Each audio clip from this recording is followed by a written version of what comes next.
Kasaysayan, kasaysayan mo.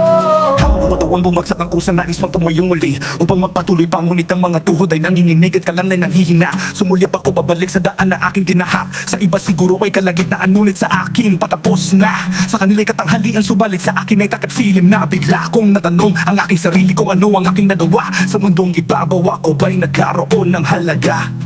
Marami akong dinanas, hirap at dusa, kalungkutan sa gabi, lalo't nag-iisa. Himig ng karinlan sa akin nagpaalala na ang isang tulad ko sa mundong ibabaw ay di mahalaga. Ano ba akong kumpara sa bundok, tirahan ng iba't ibang ibon at maiilap na hayop? Anong halaga ko kung dagat ang pag-uusapan? Ni munting alon ay hindi ko kayang pigilan. Ngunit sinabi mo na ako'y higit sa mga ibon. Ang taglay kong buhay maging mariling na labulaklak sa parang ay higit pa roon. Kahit ako'y marumi, hinamo mo at hinugasan upang sa iyong presensya ay mananaman.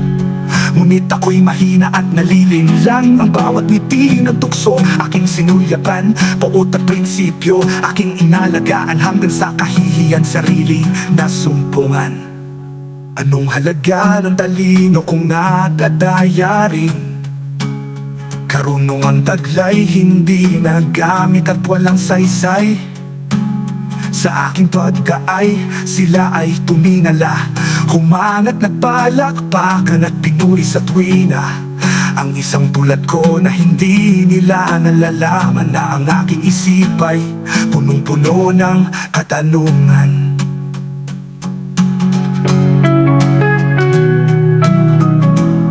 Katanungan ng buhay at tila ba hindi batas? May angkin na akong galing mo, hindi makalunas sa mga suliranin sa darating na bukas. Ano nga ba ang saysay sa narating ng tao? Kung bukas makalawang ay papanaw ka sa mundo. Ano pa bang halaga ang mga natapos mo kung sa malamig na lupa ang himlayan mo? Walang saysay ang lahat kung ang kaluluwa mo'y mawalay sa may lalang ito.